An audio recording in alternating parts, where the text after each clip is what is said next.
Hola, ¿cómo estáis? Buenos días, buenas tardes o buenas noches, lo que sea la hora para vosotros. Hoy tengo mucha emoción porque vamos a hablar del capítulo 3.2 del SAS, que es Orígenes de la Biodiversidad. Esto es un capítulo bastante denso, pero también contiene mucha información para mí muy interesante. Así que me hace mucha ilusión hablar de esto y no voy a hacer más preámbulo, vamos a empezar ya. Entonces, en el último capítulo, el 3.1, hablamos bastante de la biodiversidad, qué es y cómo se manifiesta en el mundo real. Ahora vamos a hablar un poco más de las causas, de cómo llegamos a tener la biodiversidad, ¿vale? La biodiversidad viene a partir de la evolución y procesos evolutivos porque obviamente en el pasado pues había más uniformidad en los elementos, porque como sabéis, el mundo, pues en el origen del mundo había solo microorganismos, pero había evolución, había cambios y pues a partir de eso tenemos lo que tenemos hoy en día, un mundo con pues una biodiversidad inmensa.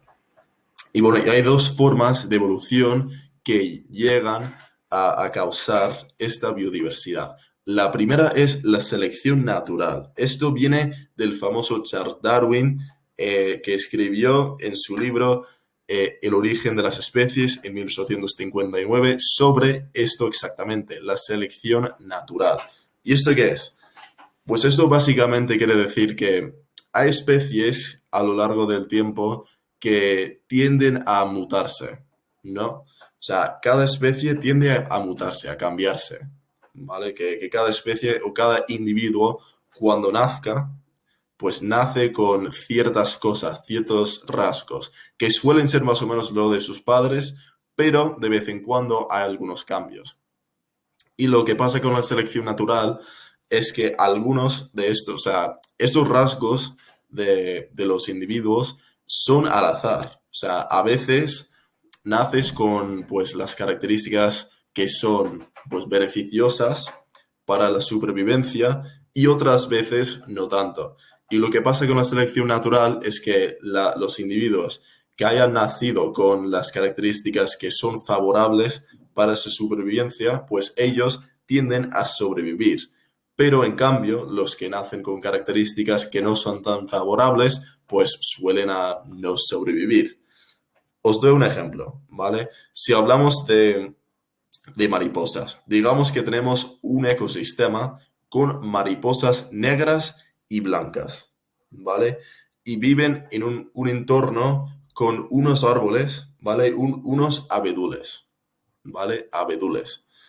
Entonces, en este ambiente lo que hay es, bueno, al principio hay cobertura de depredadores para las mariposas blancas. ¿Por qué? Porque, como sabéis, la corteza de un abedul es blanca. Pero, digamos que hay un cambio en este medio ambiente, en este ecosistema, digamos. Y ahora, pues ha cambiado la corteza de ser blanca a ser negra. Pues ahora lo que pasa es que las mariposas negras sobreviven.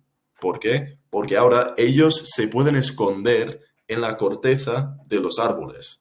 Porque ellos, pues, se parecen bastante y los depredadores no ven a las mariposas negras, pero a las mariposas blancas ahora la corteza es negra, entonces ellos no se pueden esconder en los árboles porque ellos destacan, porque ahora son blancas, no son, o sea, la corteza es negra y ellos son, o ellas son blancas, entonces destacan y los depredadores las pueden encontrar con bastante facilidad. Entonces, eso hace que sobrevivan las mariposas negras y no las blancas, porque las negras tienden, o sea, o tienen, perdón, tienen las características favorables para la supervivencia, mientras las blancas ahora no. Antes sí, antes cuando los abedules tenían la corteza blanca, sí, las mariposas blancas tenían lo que era necesario para sobrevivir, porque ellas podían esconderse en la corteza de los árboles ya que era blanca, pero ahora ha cambiado. Entonces, esto es la selección natural, que básicamente con cambios en el medio ambiente y evoluciones o mutaciones de las especies, algunas especies o algunos individuos desarrollan características pues beneficiosas para sobrevivir y otros no. Entonces, es por esto que hay algunas especies que siguen avanzándose y siguen desarrollándose y siguen sobreviviendo y otras especies no tanto, porque algunas especies desarrollan las capacidades necesarias para sobrevivir y otras especies no.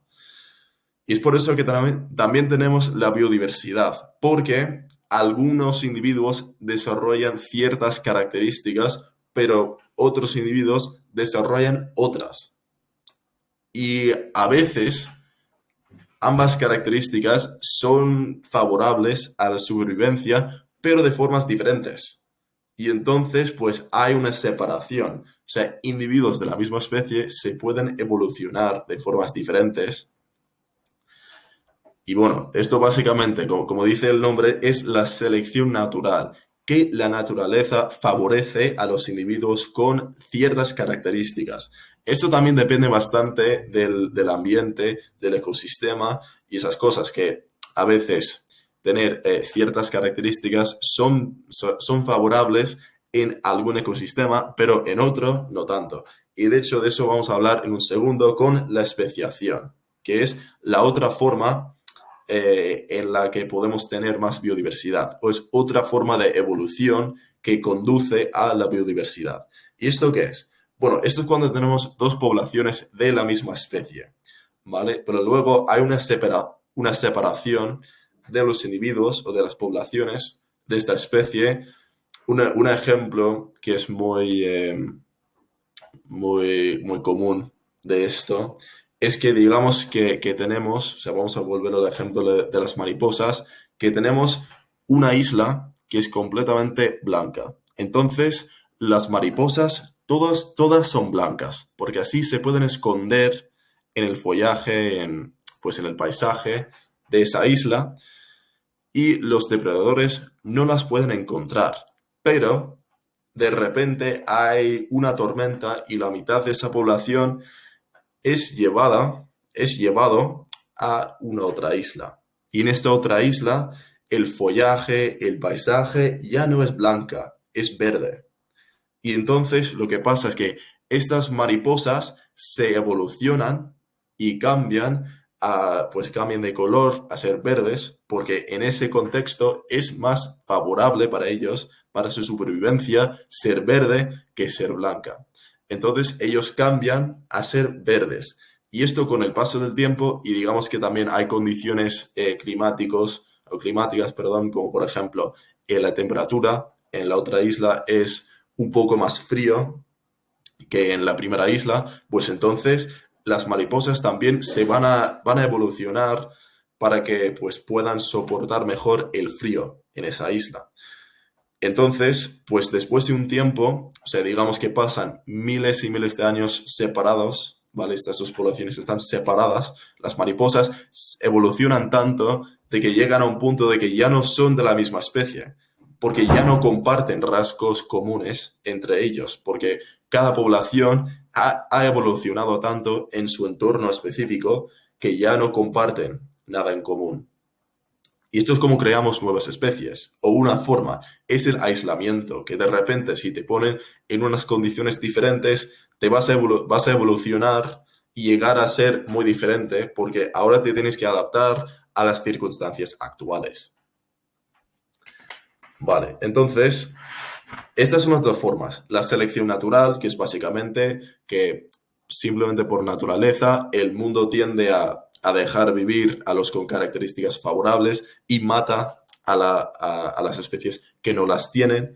Y la especiación, que es el aislamiento, la separación de dos poblaciones de la misma especie, pero que ahora que estén pues separadas en diferentes entornos, diferentes ecosistemas, ahora los dos se tienen que adaptar a las nuevas condiciones y por lo tanto pues acaban convirtiéndose en nuevas especies. Ahora bien, vamos a seguir con una parte muy importante de la especiación, son las placas tectónicas. Vale. ¿Qué pasa con las placas tectónicas? Es que el mundo está compuesto, ¿vale? La Tierra está compuesta de varias placas tectónicas. Ahora mismo cada continente tiene más o menos una placa con placa tectónica que le corresponde. A veces más, a veces menos, depende, ¿vale?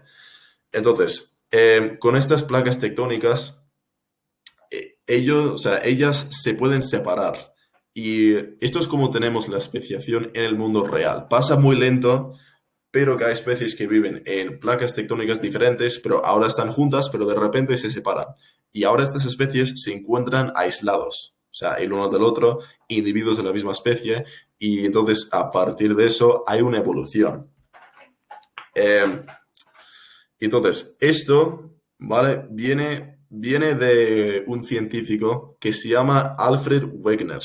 O Alfred Wegener, ni idea. Básicamente, era un científico que él habló bastante del tema de, pues, de las placas tectónicas y su relación entre sí, ¿vale? Y su teoría principal es que había un supercontinente en un momento que se llama Pangea, ¿vale? Pangea, que era un continente que ahora tenemos, o sea, sabéis que hay muchos continentes, hay en las Américas, Europa, Asia, África, Australia, ¿no? Pero en algún momento estaban todos juntos. Y bueno, hay muchas pruebas que apoyan a esta teoría y también podemos aplicar algunas de esas pruebas a lo que acabo de explicar. Por ejemplo, hay pruebas paleontológicas, paleontológicas, pruebas paleontológicas, perdón, eso me cuesta un poco.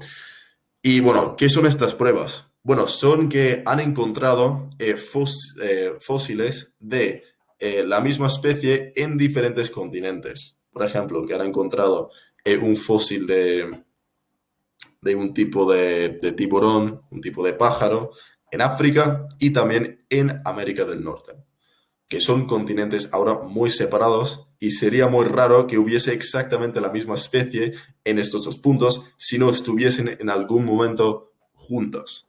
Así que esto apoya esta teoría, que hay fósiles de estas especies que están en diferentes sitios. Por ejemplo, han encontrado fósiles de especies tropicales, ¿vale? Especies que viven en el Ecuador o ambientes así, que ahora hay fósiles que están en el Ártico. O sea, condiciones climáticas completamente diferentes. Y si el mundo siempre fuese así, es casi imposible que la misma especie pudiese vivir en estos entornos. Así que esto nos indica que había un momento cuando lo que ahora es el Ártico, Antártida, pues estaba más cerca del Ecuador y tuviese condiciones más cercanas a lo que ahora hoy en día son condiciones tropicales. También hay pruebas geomorfológicas.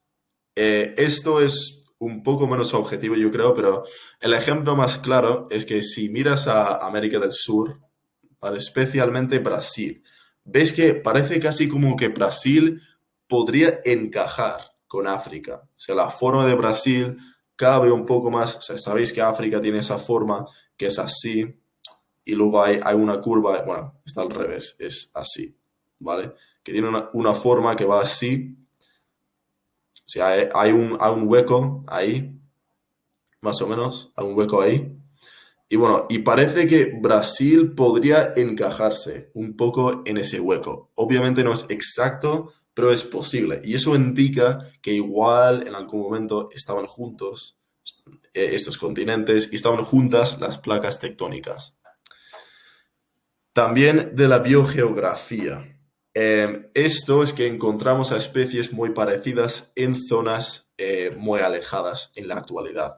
Esto es lo que estaba explicando antes de la especiación, que hay especies, por ejemplo, de lobos, que ahora existen en Rusia y también en Estados Unidos, que son muy parecidas, ¿vale? Estas especies son lobos, comparten muchos rasgos generales o rasgos comunes, pero no son de la misma especie exactamente, porque se han evolucionado para estar mejor adaptadas a su entorno actual, pero siguen siendo especies muy, muy parecidas.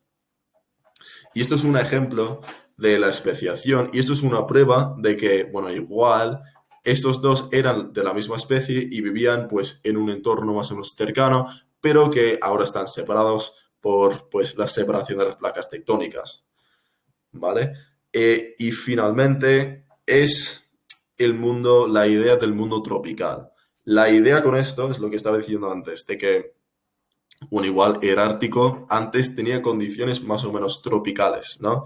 Y esto es la idea, de que Pangea era un continente tropical y cálido, y que era muy fácil para las especies moverse entre las diferentes partes de Pangea.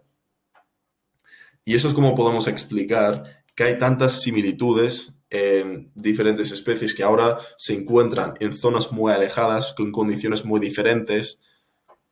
O sea, es que no hay explicación de cómo, o sea, si no hubiese una Pangea, ¿cómo llegas a tener especies tan parecidas? ¿Cómo llegas a tener fósiles de las mismas especies en zonas tan alejadas? Podría haber pasado, sí, pero parece muy difícil y es mucho más fácil creer que hubiese en algún momento algún tipo de continente junto, en vez de creer que siempre hubiese continentes separados como tenemos hoy en día. Pero bueno, eso es lo que creemos, que las placas tectónicas se van separando, ¿vale? A lo largo del tiempo. Pero esto, ¿cómo funciona? Esto es algo importante, la teoría de las placas tectónicas. Esto salió por primera vez en 1960 y funciona así, ¿vale? Que hay, pues la capa superior de la Tierra es una capa sólida, se llama la litosfera, ¿vale? Y es una capa sólida, pues donde estamos ahora mismo nosotros. Pero por debajo de eso hay una capa que se llama la astenosfera. Astenosfera. Es que quiero asegurarme de que lo estoy diciendo bien. Astenosfera, ¿vale?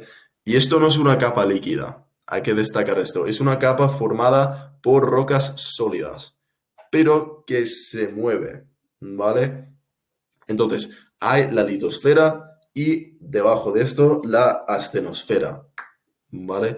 Y la litosfera flota un poco por encima de eso.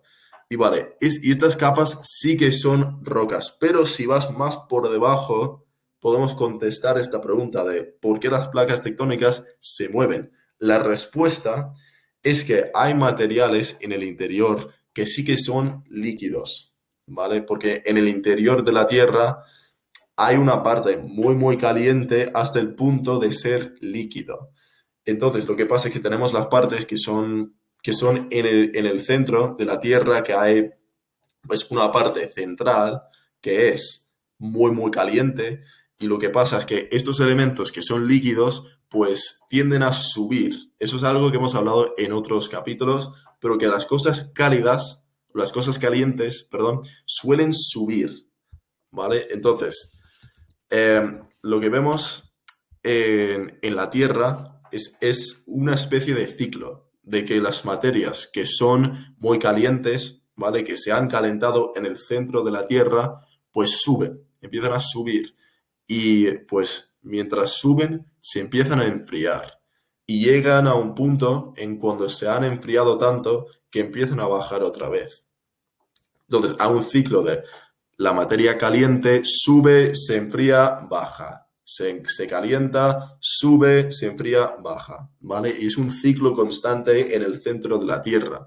Y este movimiento de esta materia en el centro de la Tierra, pues también impacta a las capas que acabo de mencionar, la litosfera y la astenosfera, que están pues las capas superiores de la Tierra, y estos empiezan a causar una especie de movimiento. ¿Vale? Entonces, esto es como tenemos el movimiento de los continentes. Y tampoco te creas que es algo muy rápido. O sea, creo que son tal cual 5 milímetros al año o algo así que se mueven los continentes. Así que sí que se mueven, pero se mueven muy lentamente. No es como que vas a ver un movimiento de continentes dentro de tu vida. O sea, las cosas se van a mantener más o menos como son. Pero con este movimiento, ¿qué pasa? Ya hemos mencionado lo que pasa con las especies, que a lo largo del tiempo las placas se separan y especies, miembros de la misma especie, se separan de sí mismas y entonces evolucionan de formas diferentes. Pero hay otras cosas, otros fenómenos geológicos que pasan también cuando se mueven las placas tectónicas, ¿vale? Y bueno, las placas hacen tres cosas. Lo primero es que se separan, ¿vale? Que hay dos placas que están así juntos y empiezan a hacer esto. Bueno, ¿qué pasa? Cuando pasa esto, se forma algo muy guay que se llama un dorsal oceánico, ¿vale? Un dorsal oceánico.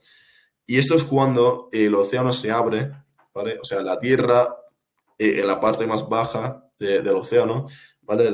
Lo que se llama la llanura oceánica, ¿vale? O sea, el suelo debajo del océano, eso se abre y la lava, la magma que está dentro de la Tierra, sale por la fisura que se crea con esta separación. Porque ahora hay un hueco ahí, básicamente. Entonces, la lava empieza a salir y pues sale y empieza pues a acumularse arriba de esa fisura que se ha creado. Entonces, pues se acumula ahí y se crea una especie de cordillera debajo del agua. O bueno, básicamente una colección de rocas, de materia orgánica, o perdón, materia de la Tierra, no materia orgánica, pero materia en esa parte del océano. Y puede llegar a hasta 200 o 300 metros por arriba de pues, la llanura oceánica en general, ¿vale? Entonces, o sea, puedes llegar a tener realmente una montaña debajo del océano a partir de este proceso. Estos se llaman dorsales oceánicos, pero son básicamente cordilleras que se crean porque las placas tectónicas se han separado, ha creado una abertura aquí en medio, una apertura, y a partir de esa apertura ha salido magma y, bueno, se ha acumulado ahí y se ha creado una montaña. Yo creo que esto es muy guay. Bueno, la otra cosa que puede pasar es que las placas pueden chocar, ¿vale? Que hay dos placas y se van así y pasan una de tres cosas. Primero, terremotos, ¿vale? Porque aquí hay un choque y pasa esto. Porque las placas no tienen por dónde ir, así que hay terremotos. Pueden ser en ese punto exactamente o en otras partes de la misma placa, porque ahora están ejerciendo fuerza uno contra el otro y entonces un poco así. Entonces, terremotos, volcanes, se pueden crear volcanes y también se pueden crear cordilleras. Por ejemplo, yo vivo ahora mismo en el país de Andorra. Andorra está en la cordillera de los Pirineos. Y esto se ha creado porque hay dos placas tectónicas que están chocando justamente en la frontera entre España y Francia. Entonces eso crea muchas montañas y tienes Andorra. Lo mismo pasa en los Andes, por ejemplo, en Perú y en esas zonas. Y por ahí pues hay el choque de dos placas tectónicas y crea montañas. Y lo que suele pasar es que a lo largo del tiempo las montañas se hacen más y más altas porque las placas siguen chocándose y básicamente no tienen por dónde ir, así que van para arriba. Y ese proceso sigue. Así que cada año hay muchas montañas que de hecho crecen unos milímetros en altura. Obviamente no es nada significativo y eso no siempre es el caso, porque esto no sigue para siempre. A veces el ciclo se invierte y en vez de hacerse más altos, más altas, las montañas se hacen más bajas, porque las placas en vez de chocar empiezan a separarse otra vez. Entonces, no siempre es lo mismo. La última cosa que puede pasar es que las placas se deslizan entre ellos o entre ellas. Y esto causa grandes terremotos. Me acuerdo escuchar una noticia una vez de algo que a mí me asustó bastante, que es en la ciudad de Seattle, ¿vale? Que es en la costa oeste de Estados Unidos. Que yo, de pequeño, de muy joven, de hecho tenía ganas de mudarme allá a Seattle para vivir. Y yo vivo en la costa este de Estados Unidos, pero me hacía mucha ilusión. Dije, buah, cuando acabe bachillerato me voy a Seattle, me voy a vivir ahí, va a ser muy guay. Pero me escuché una noticia de que básicamente hay dos placas tectónicas justamente en Seattle que se están chocando ahora mismo. Y en algún momento lo que va a pasar es que una placa se va a deslizar por encima de la otra. Y esto está en medio del océano. Así que lo que va a pasar es que va a haber un terremoto súper grande en esa zona específicamente, pero como está en el océano, ¿qué pasa? Eso crea un tsunami. Y ese tsunami va a ir en dirección a la costa oeste de Estados Unidos, va a chocar contra justamente Seattle y Portland, que está cerca de Seattle. Entonces, yo dije, qué miedo, porque dicen que eso podría pasar en cualquier momento. Y yo dije, bueno, a mí no me entran muchas ganas de estar en Seattle cuando pase eso, entonces no me mudo ahí. Eso fue con 12, 13 años que me enteré de esta historia, pero creo que esto es un ejemplo muy claro de, hay básicamente un choque, en algún momento se van a deslizar las dos placas, una encima de la otra, y va a crear un muy gran terremoto. Un otro ejemplo es la falla de San Andrés en California, que es otro ejemplo de dos placas que se van deslizando entre ellas. Vale, y ahora es el momento de hablar de mi parte favorita de este capítulo. Y yo creo que hasta ahora mi parte favorita de la asignatura de SAS, que son las extinciones masivas, que no es un tema muy feliz, muy alegre, pero a la vez es un tema muy interesante. ¿Vale? Las 5 extinciones masivas a lo largo de la historia. A lo largo de la historia de la Tierra han habido 5 extinciones que dicen más o menos los científicos que ahora mismo solo existen el 10% de las especies que hayan existido jamás. El otro 90%, el otro 90% de las especies que hayan existido en cualquier momento de la Tierra ahora están extintas por culpa de una de estas extinciones que os puedo explicar. ¿Vale? Y bueno, estas 5 extinciones yo creo que son importantes entenderlas para un examen o algo así, porque es muy probable que os caiga una pregunta acerca, o sea, sobre de uno de estos temas. Entonces, la primera extinción masiva es que no quiero decirlo mal, Ordovícico. Ordovícico, ¿vale? Pasó hace 445 millones de años. Y bueno, y lo que pasa con estas extinciones, los de hace muchos, muchos años, es que hay un poco de debate entre los científicos de exactamente lo que pasó. Porque lo que pasa es que tenemos poca evidencia y la evidencia se contradice a veces. Pero lo que se supone que pasó es esto, que en esta época la mayoría de la vida en el mundo estaba en las aguas. Entonces, había un periodo glaciar que era corto, pero muy intenso. Y esto acabó con el 60 a 70% de los organismos que había en el mundo. ¿Vale? Y sí, esto fue básicamente porque el agua se congeló, que causó una caída en el nivel de los océanos. Esto mató a muchas especies, entre ellas esponjas, algas, moluscos, peces, ¿vale? Muchas especies marinas murieron durante esta extinción. La próxima extinción es el Devónico, que eso pasó entre hace 360 y 375 millones de años. Y en esta extinción murieron el 75% de las especies que estaban vivas en ese momento. Y esto fue también en una época cuando muchas especies vivían en las aguas todavía, en los océanos. Y lo que pasó es que el oxígeno en el océano se agotó, ¿vale? Que había, bueno, una fluctuación del nivel de los océanos y un cambio del clima o también un posible impacto de los asteroides. Como dije, hay mucho debate sobre lo que pasó exactamente, pero había muchos elementos, pues un tipo de cambio en el clima y otras cosas. Pero lo que mucha gente cree, o sea, una teoría que explica eh, el agotamiento del oxígeno en los océanos es esto, que había una proliferación de plantas terrestres en los océanos, en las superficies, y esto causó una anoxia en las aguas de la superficie, o de la superficie, perdón. Esto quiere decir que básicamente en la superficie se quedaron sin oxígeno porque había plantas que taparon toda la superficie. Pero, irónicamente, las especies que se vieron más afectadas eran las especies que vivían en las partes más profundas del océano.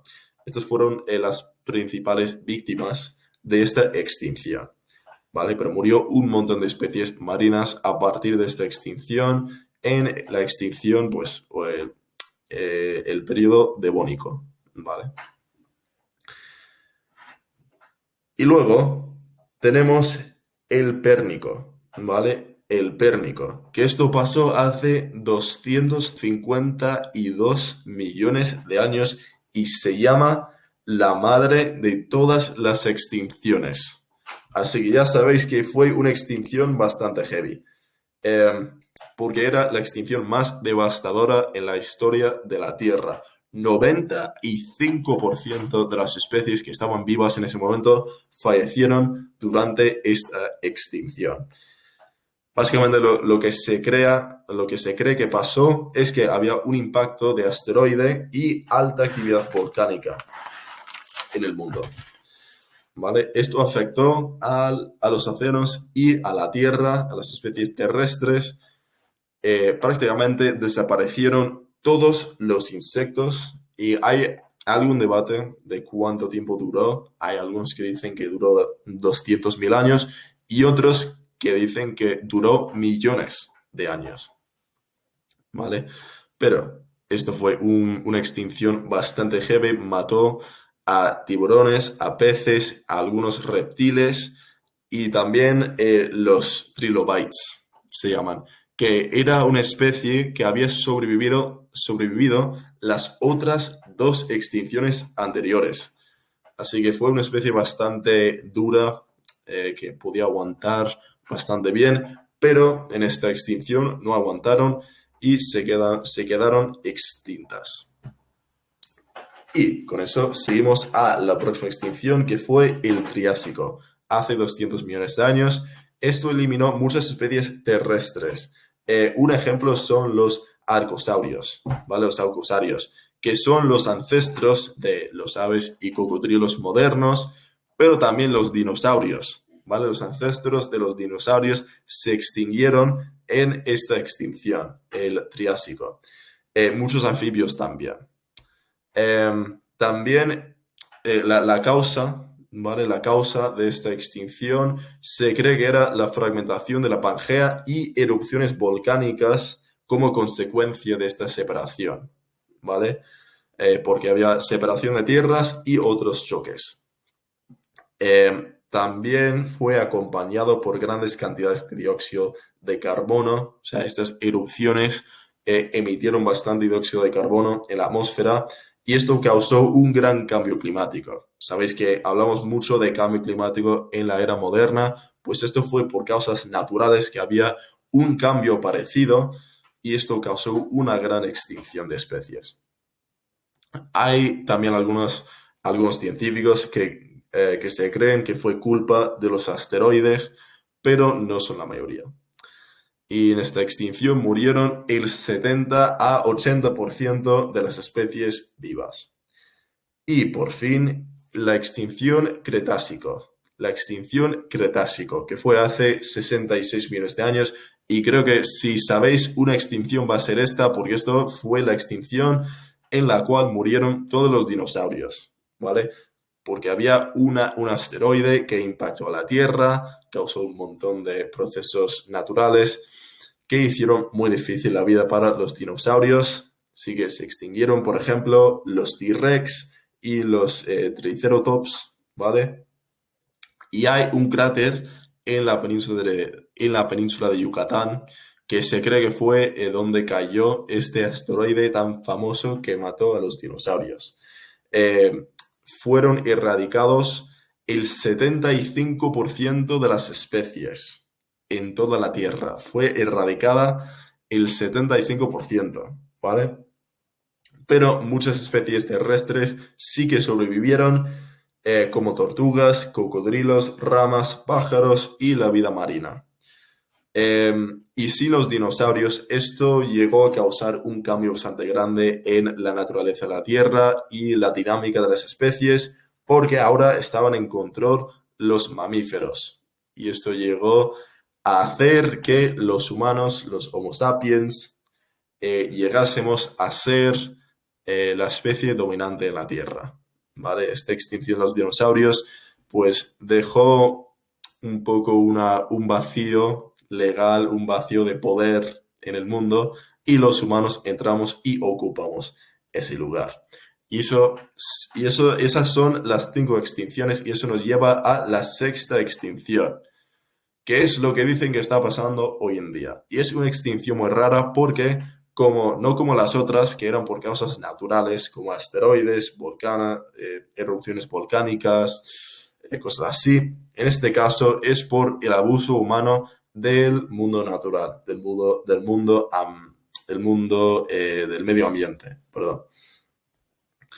Que básicamente los humanos estamos abusando de los recursos naturales, que está llevando a muchas especies al borde de la extinción o incluso a que se extingan muchas especies. Ya hay muchas especies extintas por culpa de la actividad humana.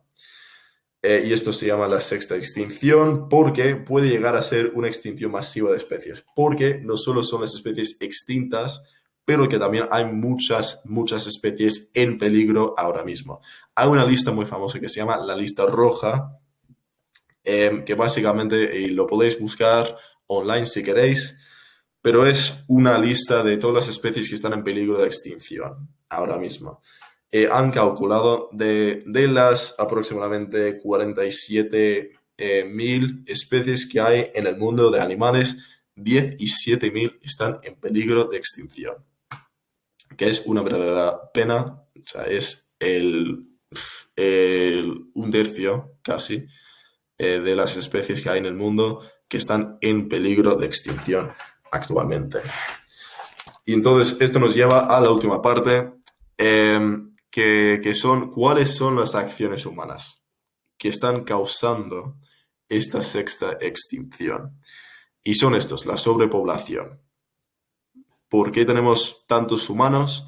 Pues la demanda para más recursos naturales, más conveniencia en nuestras vidas, especialmente si piensas en el desarrollo después de la revolución industrial en el mundo, pues los humanos exigimos mucho más del mundo natural, o sea, necesitamos más recursos para nuestras vidas y con el crecimiento de la población, pues hay más y más demanda y simplemente el mundo natural no tiene suficientes recursos para todos los humanos y lo que necesitamos.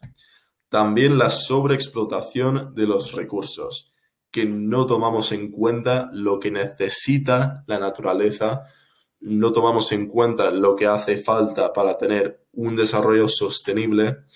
Entonces sobreexplotamos, talamos todos los árboles, sacamos todos los combustibles fósiles de la tierra para utilizar y no pensamos en lo que realmente es la consecuencia de estas acciones y cómo vamos a seguir con esto.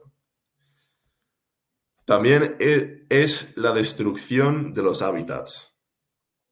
Como dije, la tala de árboles, por ejemplo, en las Amazonas, que estamos yendo ahí talando, quemando árboles, destruyendo hábitats para conseguir algunos recursos naturales que hay en ese ambiente. Y con eso pues estamos sacando a muchas especies de sus hábitats naturales y haciendo que se queden sin hábitat, o sea, para nada. Hay muchas especies actualmente que sí que existen, siguen existiendo, pero solo existen en zoos o en zonas artificiales. Son especies mantenidas explícitamente, o sea, solamente por los humanos, porque debido a nuestras acciones, pues las hemos llevado al punto de que su hábitat ya no existe. Y entonces es imposible que sigan existiendo en el mundo natural. Finalmente, la contaminación, excesos de dióxidos de carbono, de emisiones, y esas cosas. Y contaminación del aire, contaminación del agua, esas cosas que también hacen inhabitables muchos hábitats para los animales y la fauna. Y con eso, con un tono un poco deprimiente, yo creo, eso es el final de este vídeo. Perdón si he estado un poco liado en este vídeo, si no me he expresado con la máxima claridad, que son las 12:30 de la mañana. Pero bueno, seguimos estudiando, seguimos currando y a llegar a todos los exámenes. Nos quedan ahora, pues, esto es el 3.2, si nos queda medio tema y luego 5 temas más. Y tenemos pues casi un mes, bueno, 3, 4 semanas antes de los exámenes, así que nos queda tiempo de sobras para completar estos capítulos y estudiar todo a tope. Así que no os preocupéis, pero ya estamos. Espero que hayáis disfrutado de este vídeo, que os haya servido. Recordad que si queréis más contenido sobre SAS, he hecho vídeos sobre todos los capítulos hasta este punto, ¿vale? De 1.1 hasta ahora y están en una lista de reproducción que está en la descripción. También si tenéis dudas, por favor dejad un comentario abajo, que estoy más que encantado a contestaros las preguntas. Y con eso ya está. Gracias por ver y mucho ánimo en los estudios. Chao.